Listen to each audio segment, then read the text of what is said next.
quero trazer rapidamente 7 características de um pastor extraordinário.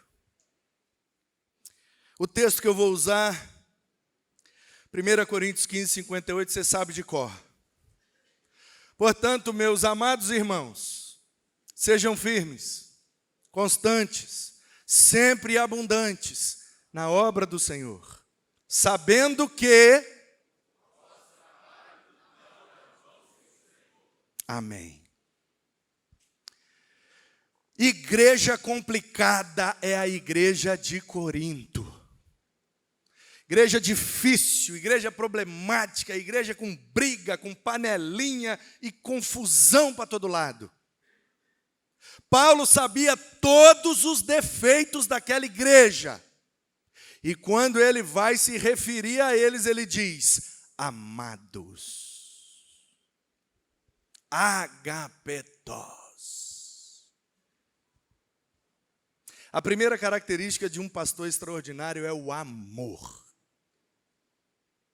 Amor a Deus, amor à família, amor à Bíblia e amor à igreja. Amor ágape.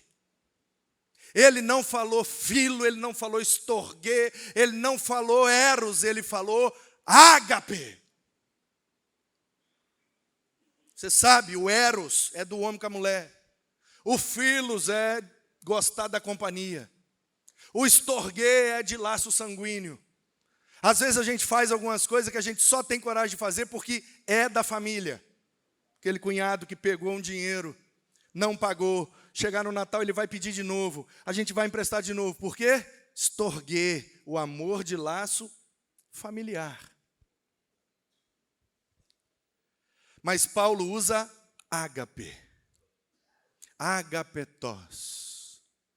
Amados, conheço vocês, vocês não valem o que o gato enterra, mas vocês são meus amados, e eu estou disposto a me sacrificar por vocês. Uma vez ensinando essa diferença, um menino perguntou: então se eu tiver com a minha namorada, e aí vem um bandido roubar a gente, tal, e aí acontece alguma coisa, minha namorada nervosa, o cara vai dar um tiro, aí eu pulo na frente da bala para salvar minha namorada. Isso aí que é o ágape, né, pastor? Eu falei: não, meu filho, isso aí é o eros.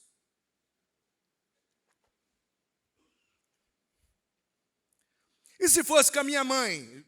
Estorguê. Se fosse um amigo? Filo. Ué, pastor, não entendi. Quando que é o ágape, então? Meu filho, ágape é quando chega a polícia. Aí a polícia vai atirar no bandido. Aí você pula na frente da bala para salvar o bandido.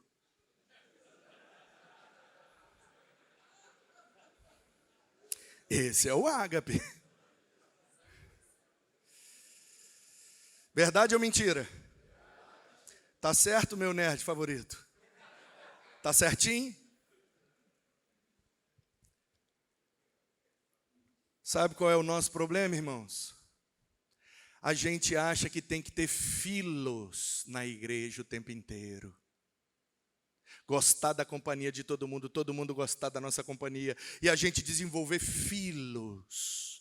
Olha, fraternidade, amizade, olha que coisa. Não. Paulo está dizendo que ele ama os coríntios com ágape. Eu não gosto da companhia de vocês. Não é uma igreja que eu congregaria, mas eu estou disposto a morrer por vocês, porque eu quero ser extraordinário na vida dessa igreja. Amados irmãos. Agapetos adelfos. A segunda característica do pastor extraordinário é a fraternidade. Adelfos, irmãos, o Pai é nosso, o pão é nosso. Tem meu milagre nem minha bênção, tudo é nosso. Aí um dia eu estava pregando no interior do Espírito Santo, expondo Mateus 6, fui fazer essa aplicação. Terminou o congresso, uma menina chegou do meu lado e falou: pastorzão, vou descer para Vitória no nosso Corolla, tá? Eu falei: que nosso Corolla, menino? Aquele carro ali não é o do senhor? Eu falei: é, não é um Corolla? É, o senhor não falou que é tudo nosso? Eu falei: é. Eu estava com a minha esposa, que aliás eu tinha um voto, durante todo o tempo que eu vivi no Espírito Santo, quando começou as agendas, eu fiz um voto de que eu não aceitaria nenhuma agenda que eu não pudesse ir com a minha esposa. Graças a Deus, cumpri até o último dia que estive lá. E aí, ela entrou no nosso Corolla e desceu para Vitória comigo. Papo vai, papo vem. Foi visitar a igreja no próximo domingo. Gostou, ficou. Discipulada, capacitada, treinada, virou ministra de comunicação da igreja.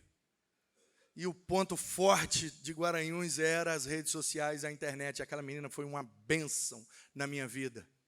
Eu recebo o convite e vou para São Paulo. Um mês depois, ela manda uma mensagem falando: adivinha quem recebeu uma proposta maravilhosa de emprego para São Paulo? Eu falei: não faço ideia. Ela falou: eu estou indo. Está lá comigo. Agora, na sexta-feira da Paixão, no final de semana da Páscoa, acabei de casar ela com um menino extremamente precioso, lá da Pibitaim. E ela está lá comigo, me ajudando demais no ministério, só porque eu falei que o Corolla é nosso. Eu tenho o costume de compartilhar tudo que eu tenho com qualquer um que peça. E um dia,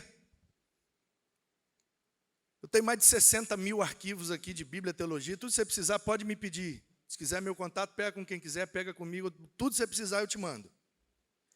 Aí meu celular caiu com a tela para baixo, apagou, não ligava, não desligava, perdi tudo. Só que eu compartilho com todo mundo.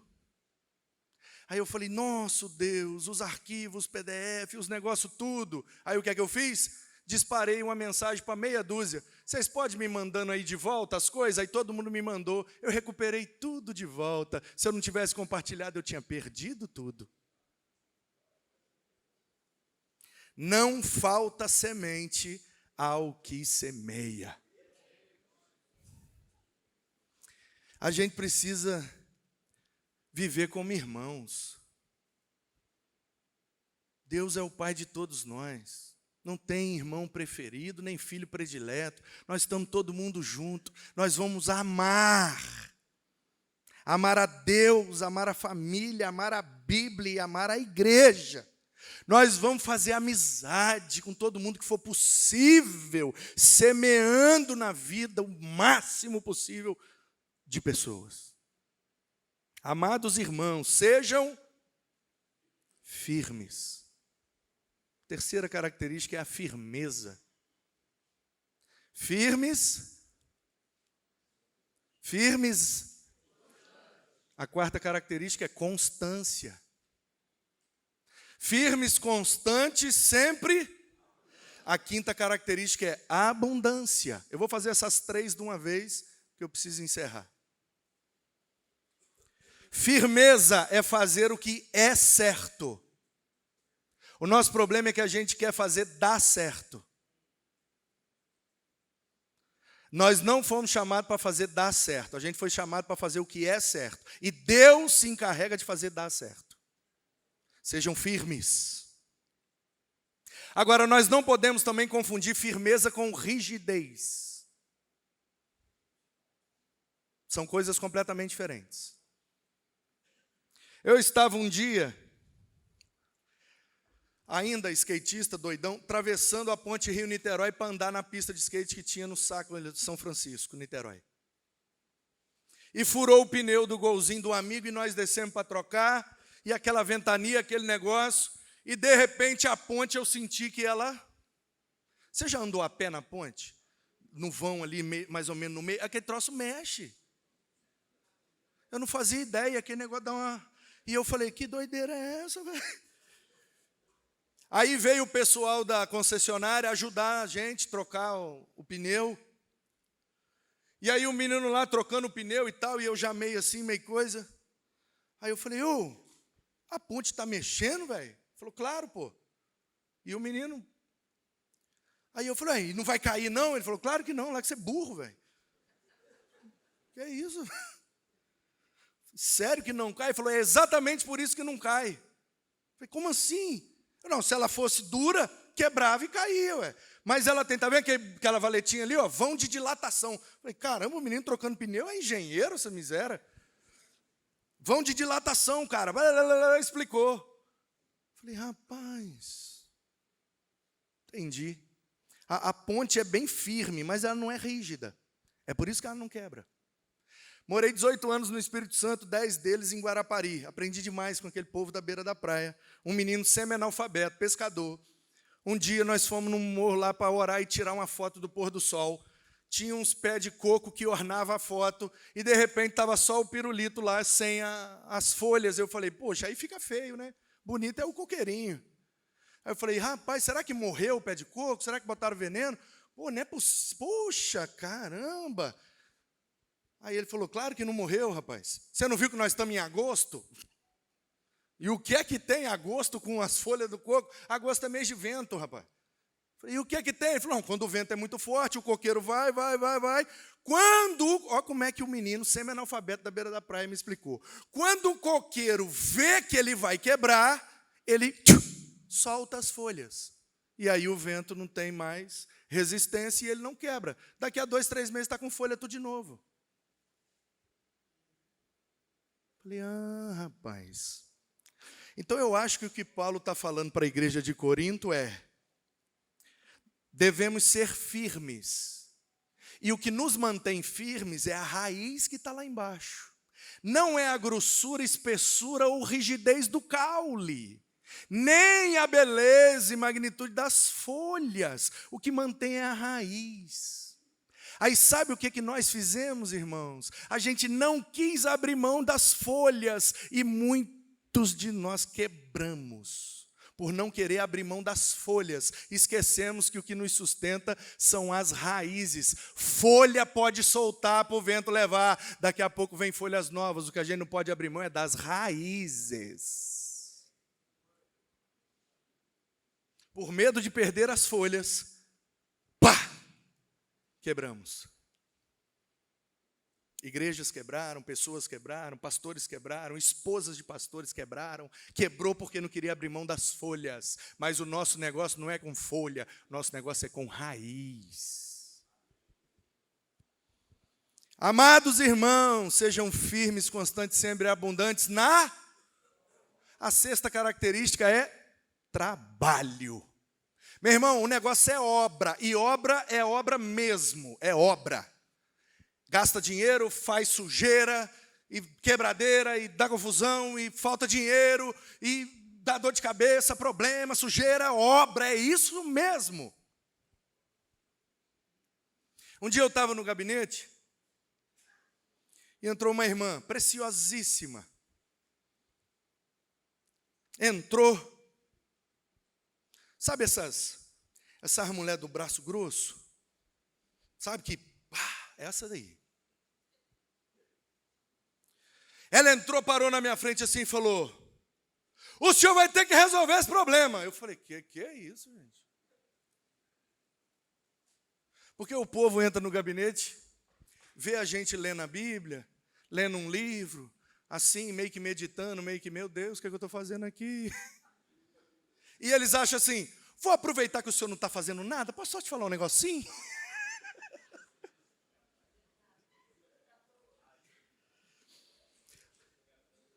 Qual o problema, minha irmã? Teve programação dos adolescentes, e eles sujaram a minha cozinha e quebraram minha panela. Falei, minha panela? Sabia que Jesus estava usando saia? Só pensei. Minha irmã, senta aí. Quero sentar não, quero que o senhor resolva o problema. Minha irmã, senta, eu vou fazer um cappuccino para a senhora. Não quero cappuccino não, quero um cadeado. Que é isso, minha irmã? Vou botar um cadeado lá na cozinha. Só eu que vou ter a chave. Calma, irmã, senta aí. Aí comecei a fazer o cappuccino para ela. Dodô, cadê o Dodô? Tá aí? Estava lá atrás, né? Dodô tomou desse cappuccino lá. Era bom, não era, Dodô? Aí eu vi com o cappuccino, botei na frente dela, aquilo cheiroso, canela, né? Aí ela se rendeu, sentou. Sabe com a pessoa que senta de ladinho assim, querendo ir embora? Tomou um gole, aí tomou outro. Falou, nossa, pastor, igual do shopping, hein? Falei, R$12.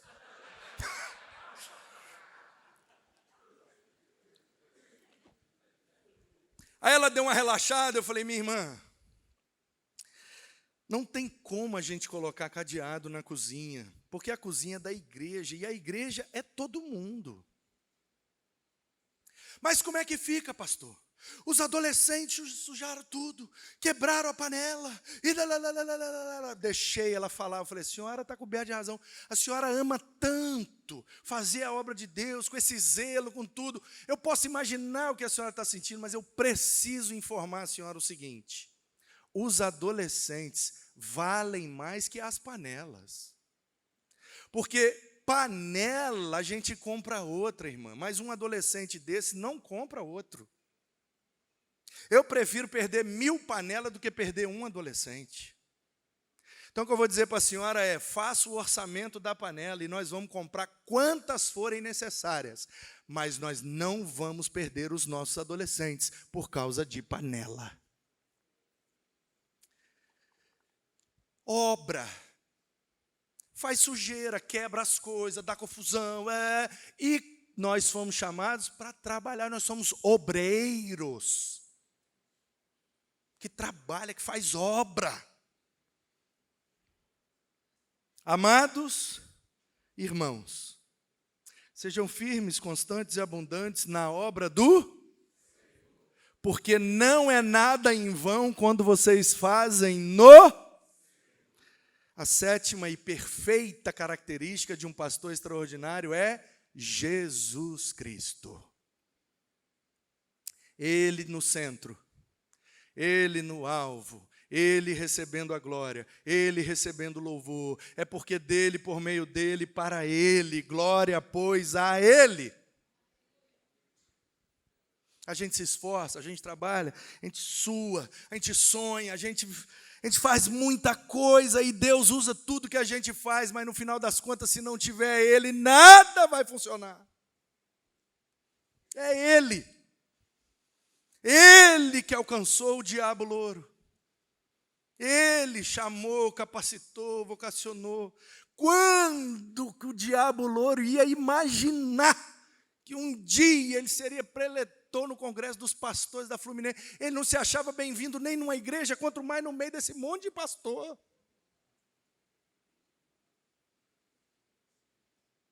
Tudo por causa dele.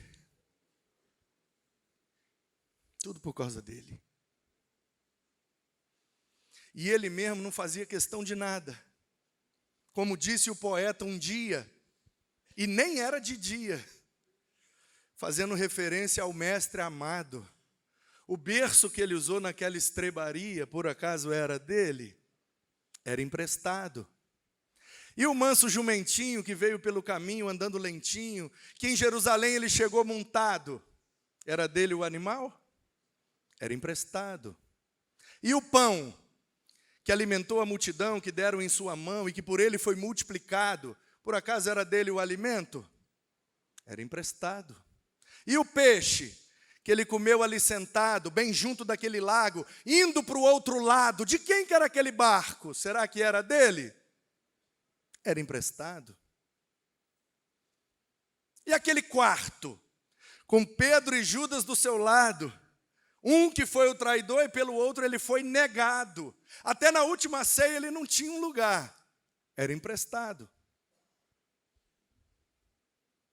E o madeiro, em que ele foi crucificado, fixado de braços abertos, ele foi tragado. Eu te pergunto, era dele o crucifixo? Era emprestado. E aquele túmulo, em que ele foi colocado, mesmo depois de morto, sendo vilipendiado, humilhado, sem ter direito a um funeral decente, enterrado num túmulo emprestado. Nada era dele, mesmo sendo por ele tudo criado. E eu fico pasmo, como é que o dono do universo se esvazia desse jeito e se sujeita ao papel de pegar tudo emprestado. Nada era dele, mesmo sendo por ele tudo criado. Eu fico pasmo, como é que o dono do universo se esvazia desse jeito e se sujeita ao papel de pegar tudo emprestado, só para salvar o diabo loiro. Porque dele, por meio dele e para ele, são todas as coisas. Glória, pois, a ele, pelos séculos dos séculos. Amém!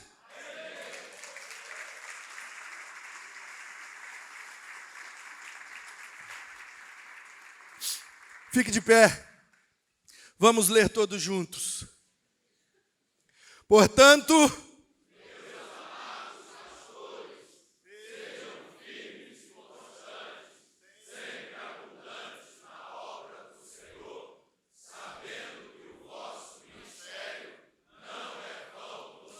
glória a Deus!